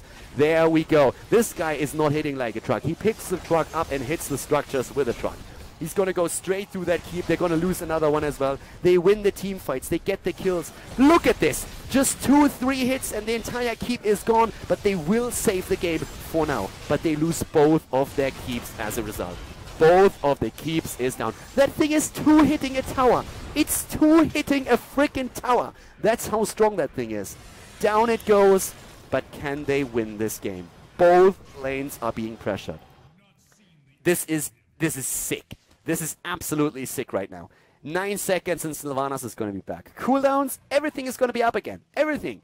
At this point, the team fight can still decide it, but of course we're going to see Puszek team just trying to play it as slow as they possibly can. They're going to be in a position where they're always going to just delay for as long as possible. And why? Because all these lanes are heavily pushing now against the blue team. They are so far behind right now. They are so far behind. It's not even funny anymore. Look at these damage outputs that we are seeing currently. Anubarak with 93,000 hero damage. He took 120,000 damage himself during this entire game. The damage output on Zagara crossing the 100k, 124,000 for Kalthas. We were looking at the healing power, by the way, 125k for Karazim, 120k on the side of Uther. Just look at those numbers that we're seeing here. We crossed the 30-minute mark. We crossed the 30-minute mark in a game on Battlefield of Eternity, which is traditionally one of the maps where game lasts the shortest. MVP Black, they end games in 12 minutes here. They have ended games actually at the global final for the Summer Championship in 8 minutes and 30 seconds on this map, if I'm not mistaken. 20 versus 8. That's the kill count. 20 versus 8. The wave is going to be depushed, and now the potential fight. They're starting to look for it. Are they going to jump in? Are they going to try and steal the camp? Benny is there. Everybody moves elsewhere. They want the camp. They want the fight. They want to force it right now. They are going for the camp, and here comes the stand. This is the moment. This is the moment. The time to shine. The more not used. Yeah, there it is. There it is. Sanctification being used immediately as well. And once again, they're starting to jump on a Nubarak, but the backline is already attacked. And we can see the kill against Kalthas. This could be game. The silence arrow is there, and Nubarak gets palmed. That's the play that they had to play. Tyrael is dead. He's trying to explode. It's a counter kill, but Illidan is not strong enough. Down he goes. That, ladies and gentlemen, is going to be game. What a series. What a setup. ADRD jumps out, but with a Bolt of the Storm, they're cutting off his path of retreat. And that is going to be the victory. The team wipe, the Maw was there. The follow-up with the Sylvanas Wailing Arrow was finally happening. And now we are seeing a third map between these two teams. Great play by Puszek, really well done. A very nice coordinated fight there. Great, of course, the attempt as well on the side of Elysium to go and invade the camp, force the fight, but then that combo between Wailing Arrow and Maw annihilated the backline. It killed Kalthas, and that was the beginning of the end. GG, well played. 32 minutes in, we're seeing Puszek team successful in game number 2 against Elysium.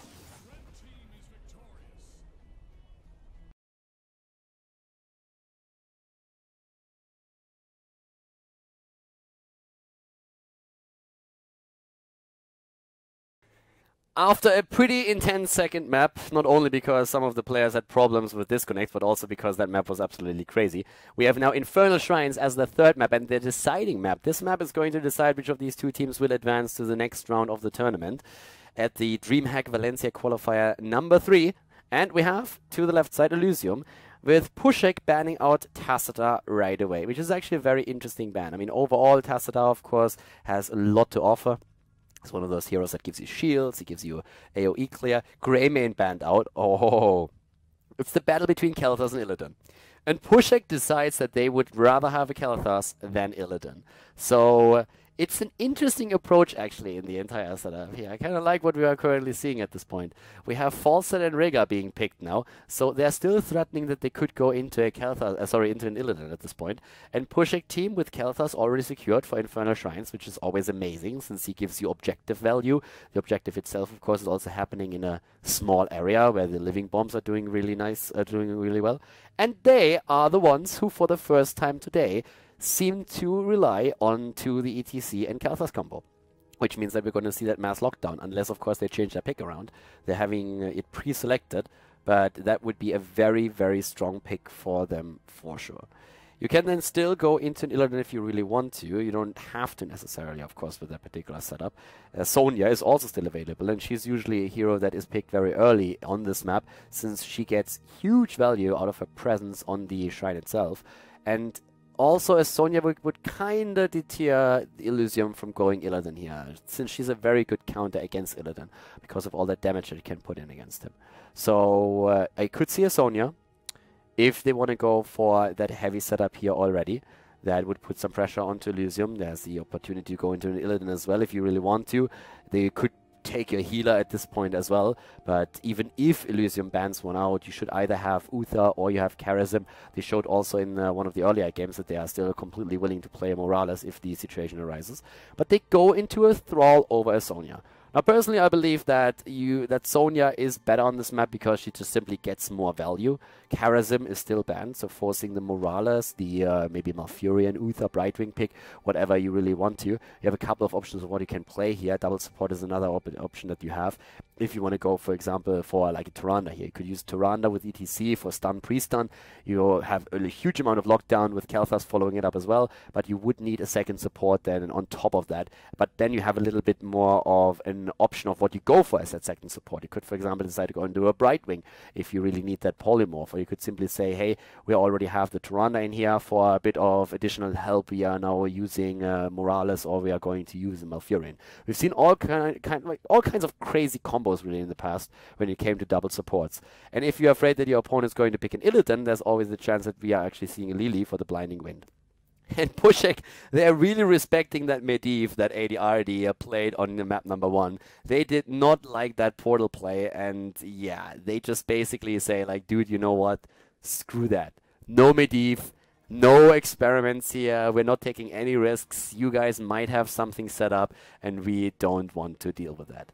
And Elysium is now taking Sonya, who we talked about a bit earlier, the presence on the shrine itself. I like that pick. It's a strong pick. It's one of the highest priority picks on this map. And Elysium also with a Johanna right now. Not necessarily the strongest frontliner. They could have gone into a Muradin at this point. Personally, I believe that a Muradin would have been the better option. The presence on the shrine is just better. You have Condemn, but Nightwing's Pawn doesn't apply to the minions on the shrine. It only applies to the lane minions. That helps you with wave clear, of course. But it still pulls them in. So that Falsa with the Boomerang and Sonya, for example, just get additional value out of their own AoE. And I would expect Shattered Ground for the Slam on Sonya as a level 4 talent. That gives you extra value and AoE on the shrine as is. But let's see how that last pick is going to pan out for them, since they could still need a bit of range damage here. I'm still a fan of maybe even Lunara in this case, as long as she plays very safe in the back and just pokes from a distance. We have Zagara now taken, that gives vision, that gives wave clear, that gives it a bit of like range poke. They used her in the last game, and they have actually like very nice combo potential with a Sundering after a Maw, with the stage dive, sorry, with not the stage dive, but the Mosh Pit after a slide, Kalthas with the Gravity Lapse. This is a huge control aspect that we are seeing for Puszek. If you initiate with a good 2-3 man Maw and then you just like use the other heroic abilities to set that up properly, you can do a lot here. And I could with this actually, yeah, they seem to go into Morales. They go into that Morales again, so no Uther. Uther would, in my opinion, also more or less trigger a Lunara even more. Even though there is some self-sustain on Thrall, and ETC could, like, worst case, help out with a bit of groupies. But let's see how the Elysium guys are now heading, or what they are having planned now with their last pick, because this could still be an interesting development, knowing ADRD. I mean, he is one of these guys that is always good for a surprise pick. Are they going to play it standard here, or are they going to go for something completely crazy? Medivh is banned out, so those portal shenanigans are not going to happen again. And especially, I assume that they... Like, when I saw Johanna, the first thing that came to mind, because it's ADR, he wasn't Asmodan. I don't think we're going to see it here, but, like, he is one of those guys that I wouldn't put it past him to use something like that. It's probably going to be a meta pick. Ah, Chromie, baby! Chromie is in. Alright, the mad scientist is at it again. They are going to use that Chromie for the poke. And boys, this is also... Is this the first time that we're actually seeing Chromie in the competitive European scene? I think it is. I mean, don't quote me on it, but I'm pretty sure that it's actually the case. So, boys and gentlemen, we're going to go straight into our game, because this is going to be fun. Infernal Shrines, a deciding map between Elysium and Puszek team to find out which of these two teams will advance at the Dreamhack Valencia qualifier. Infernal Shrines, the last map. It's the final map in the series between Elysium and Puszek. And to the left side, we have Mitch on Rega for Elysium. We have Neon on Chromie. And we have Bad Benny on Johanna. Blade is playing Sonya, and ADRD is on Falstad. To the right side of the map, their opponent in red, it is Puszek team, the Polish team with Uberim on Kalthas. And after their victory on the last map, we see them now with Goterra on ETC, Surgeon again on Thrall, Excite on Zagara, and Gromst on Lieutenant Morales. Boys and girls, this is going to be a good one. Sandblasts incoming, that's what we are going to see here. And of course, right now already the compounding ether is being used. Has established itself more or less as the standard talent here. And already Chromie is firing away here. Going to go straight for it. Neon playing the little Chrome. Chromie is my Gnomie.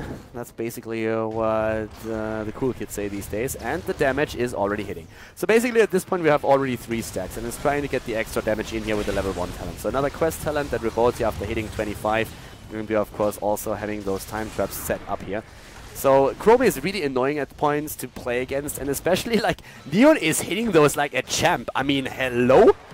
This is 7 hits already. He's at 7 stacks and we are only 45 seconds into the game at that point. Like he's hit every single one of them. He didn't miss a single sandblast yet. What's going on here? This guy knows really how to do it. Neon of course keeping himself as far back as he possibly can. He's just spamming those out. Chromie is doing whatever she can. Finally he's missing a few. That was about time. I mean that was a ratio that was a little bit scary. Aimbot detected. I didn't even know those exist in Heroes of the Storm. Look at that. Mitch right now, currently at the bot lane, soaking up to the top lane. We're having, in this case, Blade. No real rotation happening, by the way, from the blue team. I guess it's a little bit tricky to actually rotate with Chromie, so instead they're just simply trying to get some damage in well, from a range as far as they can. They have also, yeah, actually like after he hit every single one at the early game, now he's missing quite a few, but that's another big hit here. And solid damage on the side of Chromie, and that puts Thrall in a bit of an awkward spot there. Needs to move back. And of course the Master of Times here, she will get the access to her talents a level earlier. So on level 3 we're already seeing her level 4 talent, so to say. And yeah, it's going to be a fun one.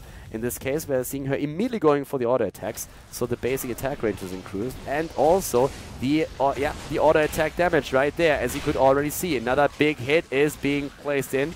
And Neon is going to try and put the damage in now around the shrine. And that is going to make it a bit easier for him, of course, to hit those sandblasts as well. Since everybody is just like trying to position themselves around it. So Neon just poking away the entire time. The cooldown is ready, he throws one out. That's basically what he does.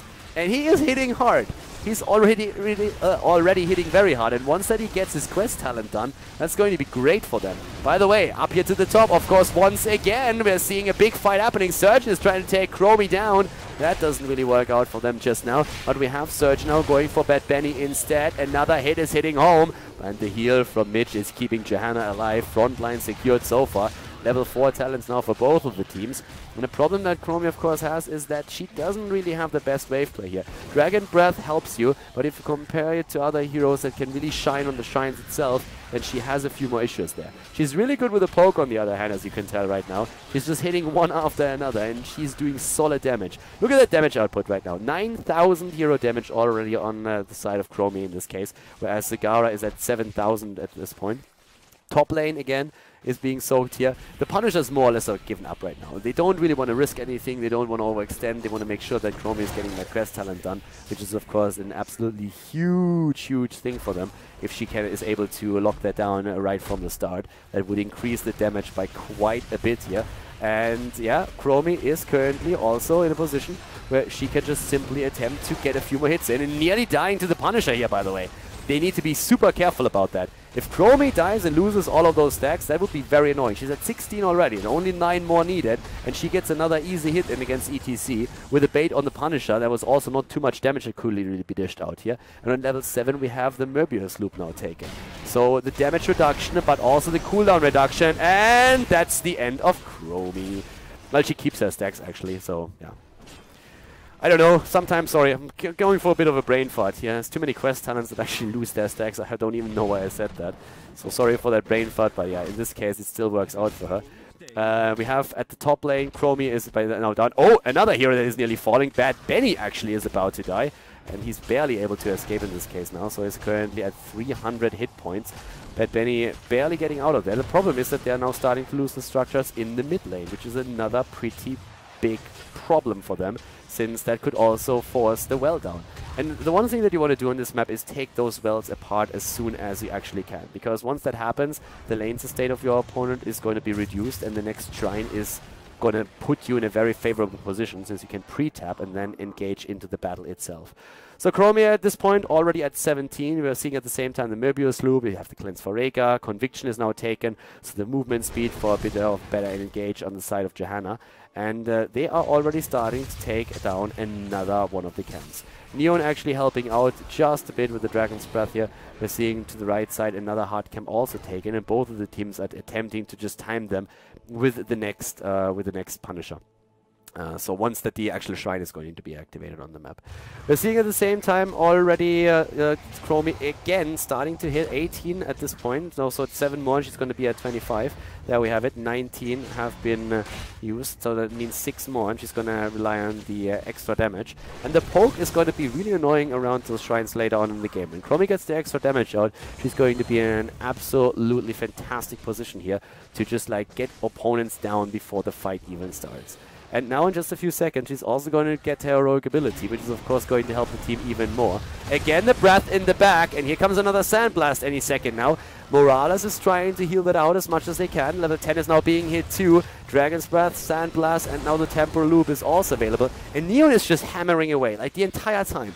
Morales is healing out a lot of the damage on the other hand though. If you just look at the damage output, there's 16,000 already. There's the loop and trying to go for the combo, but the lockdown against against Johanna, Iron Skin being used. Bad Benny is able to get away. Chromie is poking and poking at 20,000 damage already as is. She's the only one on the side of the blue team that has died so far. There's the lockdown again though, this time on the side of Terra with a good mosh pit. And in this case, it's the end of Sonya. Falstad, by the way, also nearly fallen to Surgeon here. Bad Benny moved in just in the last moment to help him out here with a quick condemn. Those early level 10s definitely giving the edge to the to the red team now. Jesus, this game is hard. We are seeing the Sundering also on cooldown, since of course Thrall has used it to try and knock Falstad down. That didn't really work out for him, but with all of the heroes now on level 10, at least they can save or face that Immortal on even talents. The Temporal Loop combo is one of those things that give Chromie the best potential to really snipe a target.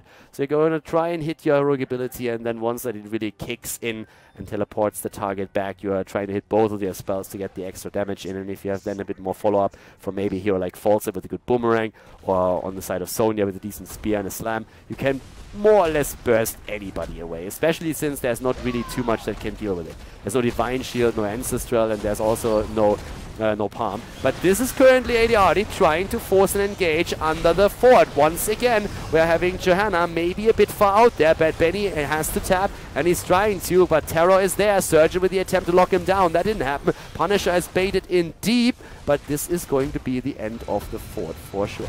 Chromie has her max stacks, by the way. She has completed the quest talent, so we are going to see that damage output even increase. And we're only 8 minutes into the game, so very early in the game, Neon was already able to really get that. Could have done it even a bit faster, of course, but in this case, it's still a pretty reasonable time to complete the quest talent and therefore get that extra damage in. And we're going to keep close tabs on Chromie's damage. Her problem was never really damage output. The problem is really to keep her alive, since she's not really the hero that it has a lot of survivability. But we have 25,000 damage already, and that is of course only going to increase from here on out. Once again, bit of pressure play here on Neon's part, trying to get those hits in. We're seeing still 2 kills for the red team and 0 for the blue team. They still need to make that happen, but if Chromie can, for example, get a good combo off against Morales or Kel'Thas, that would be absolutely fantastic and could blow those away immediately. Zagara has also done a very nice job of just like spreading the love on the map in form of the creep tumors. Jaedong would be proud of that creep spread, I can tell you that much. Even with the endless creep, Excite is doing a very solid job here of granting vision to his team, and Blade has a very tough time of actually engaging against Zagara because of it. At the bottom of the map, we are having still camps taken right now, and we also have a Medivh, by the way. And that Medivh allows not only Morales to be a bit safer in a bad situation to maybe still escape, but we could also see potential backdoors happening later on. And just a moment after I told everybody how great Excite is playing with that vision that he grants everyone, he dies at the top lane to that little gank that we see there. So they take him out, and that's the first kill for the blue team. And it couldn't have happened at a better time. We still see them close to level 13, but they need a bit more experience until they finally are able to hit that, so they can now be a bit more aggressive on the map to take those waves down. Reaching through time has now been taken too, so the increased range, which allows Chromie to stay even farther back. And her range is of course her biggest asset. As one of the heroes with the lowest hit point pool, you need to make sure that you stay as far away from the action as you possibly can, while still providing some serious damage, and that is what they're doing right now. Even double checking if maybe someone is lurking down here. Alright, up to the top. They're going straight for this one as well.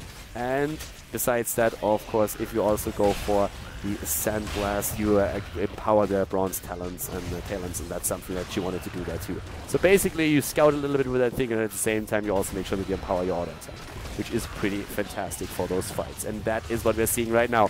32,000 already on her end. Think about that damage output here right now. And this time, GoTerra is so effective that he has to actually move back. And all those Dragon Breaths that we're seeing now from Neon are starting to hurt a lot. This is starting to become a massive problem. We have on level 13 now also Pyromaniac taken and Groupies. Neon is way far in the back. Nice trap already set up, but the timing is not spot on. They're trying to go again for Surgeon. There's the damage. Very well done. The Sundering was good. Maybe they can take him down. Oh, and there it is. The kill against Thrall. Neon with a place here. Surgeon even dropping the Sundering to make sure that Neon cannot get his complete Chromie combo off. But still the kill as he hits another Sandblast, and Neon is just firing away. He's like a machine gun. He's a mini machine gun.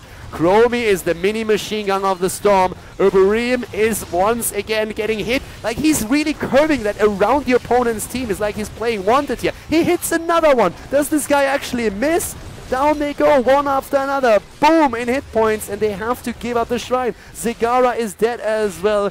Chromie is everywhere. She is a goddess. The Heroes of the Storm machine gun is absolutely going ham. Bad Benny, they're pushing through the wall. And at this point, Neon is not even taking effect of his level 4 talent. He used it once or twice earlier to get some extra damage in. Now he's always trying to poke a little bit, but just the Sandblasts alone are absolutely fantastic. Surgeon once again being hit here. Boys, look at that damage output. 47,000. She's on 47,000 right now, and she has, of course, also now the level 16 talent. That makes matters even worse for the red team. With level 16, we're going to see the ability power now also being enhanced thanks to the shifting sands here, and that alone is already a huge deal. Especially with the rate at which Neon is currently hitting those Sandblasts, he can really put the pressure in during those fights. It's the perfect situation once you have the fight starting around the shrine, and that's exactly what they're going to try and do here. So once again, Neon going for it, can just simply move in and put the pressure on. They have everybody else just going straight for the fort itself. Neon with that fire that he has there, that barrage against the opponent's team is zoning out for them also quite nicely. It's the talent advantage too for the rest of the teams. It's now 16 versus 15. And up to the top lane, Thrall is kind of trying to correct this, but maybe getting some experience for his own team and closing in on the next talent. But at this point now, I have to say that Neon is completely playing out of his mind right now. He's only at 27,000 siege damage, and of course that's something that Chromie... siege damage is something that Chromie is definitely lacking at, we all know that.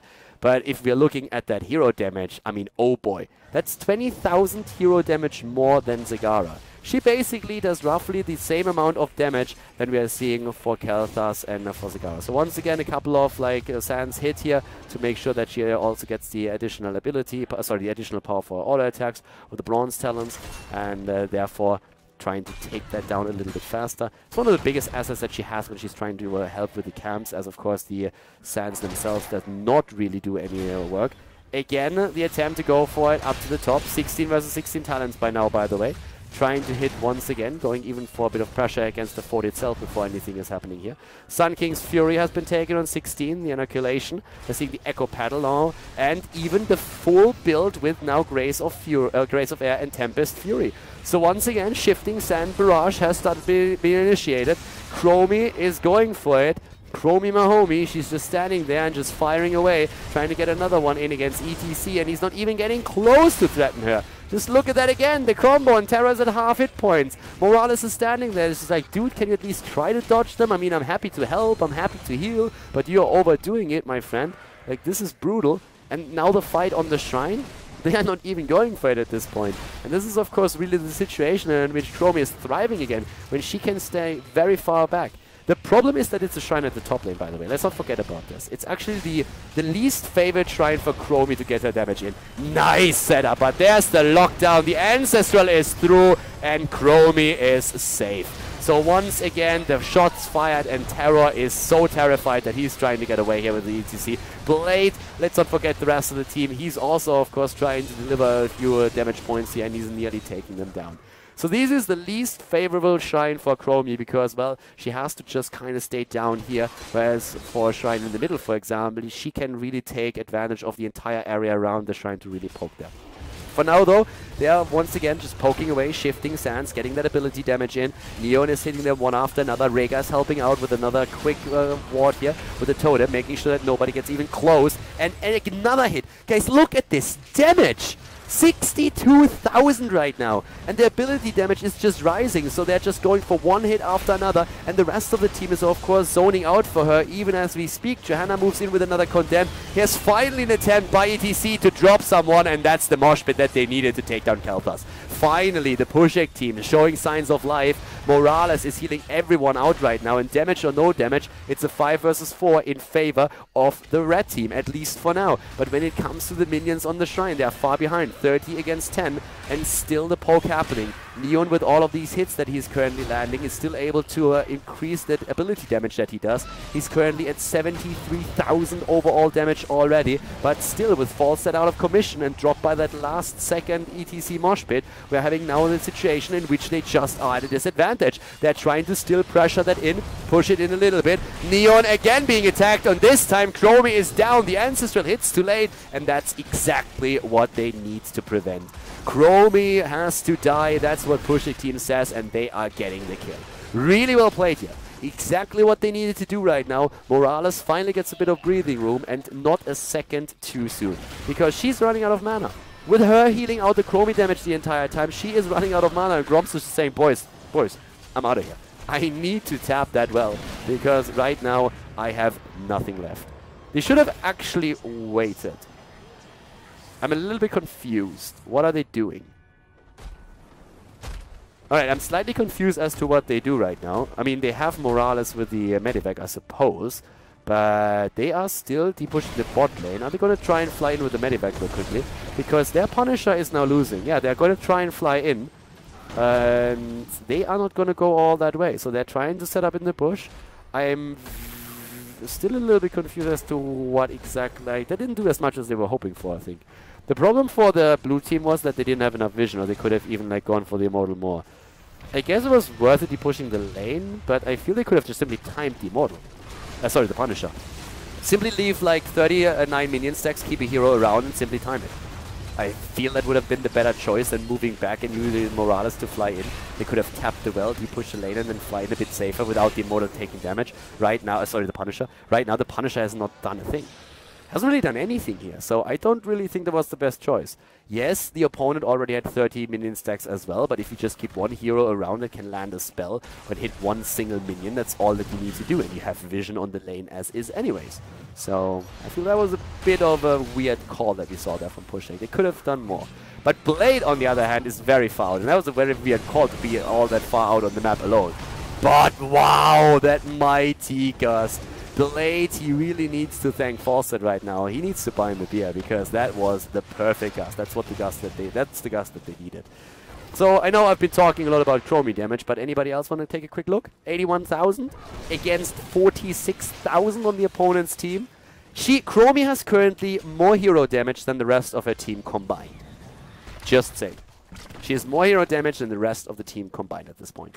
And we're going to hit level 20 now, very, very soon on the side of the blue team. We still have not a single keep eliminated in this game, by the way. Not a single keep. So, yeah. Lanes are being pushed, camps are being taken, 20 is what they're aiming for. Neon, and he has, of course, the 20 already. As Chromie, you get that a bit earlier, and now we have the past and the future me. And guys, if you thought that the damage output of Chromie was a little bit insane before 20, before that Storm talent, think again, because right now she's gonna go. She's out of control right now. She's she's basically the Heroes of the Storm version of Girls Gone Wild. That's what we're seeing here right now. She's going crazy at this point. And she is just firing away. 6 days to Sunday, there we have them power again. And yeah, that's working quite nicely for them. So up to the top, we're already seeing Terra and his boys taking a camp, but the Shrine is about to be active. Both of the teams are going to hit their level 20 just in time for it. We already have the Epic Mount taken, we are also seeing Rewind, but at this point there's the Master of Flames, the Sun King's Fury, Pyromaniac. They're going to rely heavily on Kelthas. Also on the Storm Shield and Morales, and now it's time to fire away. Chromie is going to do her thing. And starting to get those hits in. In this case, she actually missed, but yep. There we have another one. That's the double hit that you need. And Terra is already looking for a chance to maybe go in there. Ixide is just saying, like, screw that. Screw that, you know, screw it. And Surgeon wants that Sundering. Neon has to play far back. He's always trying to hit the front line. Surgeon is waiting for the Sundering. He's waiting for it. He wants it. He wants that Sundering. He's trying to look for an opportunity to drop it and maybe get the extra damage in. But up to the top, we're having the rest of the blue team starting to get the damage in now too. Neon is advancing forward slowly and steadily. Another big hit, and that might be the end of Surgeon. Down goes nobody. But the mosh pit is there. The mosh pit and the more. But Neon isn't hit, and he's eliminating not only ETC, but dropping even more damage onto Zagara. That's the kill, and wow, Morales might be dying too. Oh my god, Kelthas is down. Don't go into that medevac, buddy. Morales survives for a moment. Falstad says, no you don't. Flies in, has to peace out there because he was nearly dying, and just Chromie is just going for it. She's just firing away. It's an endless barrage that she is hitting at this point. It's just shots fired all over the place, and she is right now at absolute insane damage output of 104,000. She just dished out 17,000, not more than that, scratch that, more than 20,000 damage in that last battle. 20,000 damage in a single fight. And we're not talking Kelthas here. And she is really, really putting the pain onto the opponent. Firing away from a distance, and there is just currently nothing that they can do. They get close enough to her. They're really struggling to close the distance and put Chromie into a position where she is just always on the run. They have nobody to close that gap. Sundering is one of the few things that they can rely upon, but Neon has been dodging most of them, and he has been dodging Morse all over the place. With vision provided, Neon is just firing, going in, pew pew, taking them down one after another. It's just like, again, the machine gun of the storm is once again ready to just deliver. And Terror is taking damage. They're pushing in with the Punisher. This is absolutely insane. Neon is having a fantastic day here, by the way. He's just sitting there and is like, boys, I got this. So Blade attacked. Sundering is out. Here's the kill maybe against Sonya. Nope, there's not. There's just another quick shield and the heal. Well played, but look at ETC. Neon delivering again. The kill secured, but Falstad might be in trouble as we are seeing Kelthas putting a lot of pressure onto that front line. He's really starting to get the damage in, but now Morales is about to fall, and Neon again with another hit. He's just killing everything right now.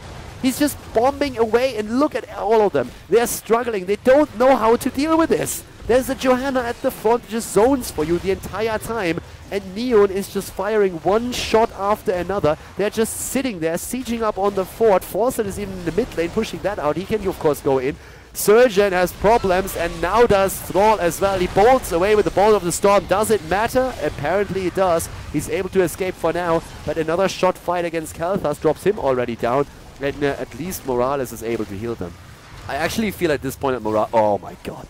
Slam in the face. Sonya is currently thinking that she's being outdone by Chromie, and she wants to get a kill in too. Oh my god. Uberim. It's actually not really bad to have Morales in this case. Think for a moment about what would happen here if we had an Uther, for example. Uther would puke blood at this point. That's how bad it is. Uther would actually puke blood right now. That's how much damage we are seeing Chromie deliver right now. It is insane. It is absolutely insane. Casual 135,000. Do you remember when I showed you that thing the last time when they won the Punisher? Ever since then, that's another 30,000 damage on Chromie. 30,000 on her alone. She still has more damage than the rest of her team together. She has actually more damage than the rest of her team, plus in addition to that, also ETC and Morales on the opponent's team. That's how sick that is right now. Chromie is completely off the handle at this point. Like, this is not even funny. We have only one keep destroyed on the side of the red team, but if you look at the blue team, then, well, it's one fort. So, we are in a 24-minute game because they are not really in a position where they can force the end, but they are slowly and steadily really killing them. What the red team really needs another great mosh pit. They need the Sundering engage, they need the mosh pit, and they need to just make that gnome a bit shorter because it's just insane. It's just absolutely insane. If they can take the gnome down, then maybe they can turn this around. They have a good combo. I mean, they're looking at ETC Kelthas. I've been talking a lot about Chromie because she's currently the rising star in this particular setup, and they try to get so close. I really think that ETC would have probably been a bit better off going for the Bolt of the Storm. And guys, as silly as it might sound, I really feel he needs the Bolt for the engage. If he goes in and then locks her down, maybe they can or go and get that Sundering in. But right now, as long as Neon doesn't make a mistake, I don't think that with this setup, with this team composition, there's anything that Puszek team can do but accept that they're slowly and steadily going to lose this game. Unless somebody really screws up, they are going to lose eventually. And again, the damage. And there's Falstad. Haven't I been talking about a screw-up? There it is. Falstad is down, Chromie firing away, but now it's a 5 versus 4, and that's a Punisher. But we're talking 25 minutes. Or it should be a Punisher. Might not be, but it should be. So 50 seconds on Falstad, and that's exactly what they needed. With all the damage that Chromie has dished out so far, with everything that happened, with all those 7 versus 5 kills, the level 22 that we see on the tab, we are seeing a 5 versus 4 in favor of the team in red at this point, and this is going to be a massive, massive issue right now. In the mid lane already, we're seeing a bit push happening as we have, again, an attempt to maybe pressure down and keep, and that forced an immediate Medivh. Medivh! Call me a cap, trying to just simply jump into it, and at this point there's at least a bit of pressure relief from the one at the top. They have a little bit of time that they also now finally got thanks to that small action that they were running on the map, so that they have an opportunity to maybe get Falstad back into the fight itself. But of course the red team is now attempting to just get that Punisher before that even happens. But with the epic mount, we're going to see them go to the top. There's the Phoenix. They are desperate right now. They need that. They need that Punisher. If they lose it, it's all going to be all over. They're going to get it. Punisher is there. Can they keep their heroes alive though? Falstad is already back to business, and Blade is trying to go deep here. Chromie is firing away. There's the Ancestral Healing as well. Bad Benny is low. The Maw in the back. It's a good Maw. It's a great Maw. But Uberim is down. Nobody else dying just yet. No, Chromie is down. Chromie is dead. Chromie is dead. Someone call the care police. The gnome just died, and that's a problem. That's the emergency right there. And here comes ETC. Mighty Gust once again. Can they somehow close the distance? The Punisher is going for the keep already. And in this case, they're even moving. Oh, nice dodge. Nice attempt, bro. Like, John, my friend, that was a very nice attempt to take down IDRD on his Falstad. But I don't think you're going to hit that jump. Johanna is down, Chromie is down too, and that Punisher wants the core, and he wants it bad. He wants to go for it, and boys, this could be game. It doesn't matter how much damage Chromie does. If you lose the core first, then you lose the game. That's how it works. 150,000, that's the damage output. Punisher baited into the middle, that's exactly what they need to do. Chromie isn't back. Guys, this is it. This is actually it. 150,000 damage on that little gnome. She shoots everybody into the ground, and it still doesn't matter because we are seeing the red team. We see Puszek team. Are we going to see them take it? Does the Punisher take it? He should take it. They do. They win. They have only 69% on their own core, but this is the end, and Elysium is eliminated from the Dreamhack qualifier.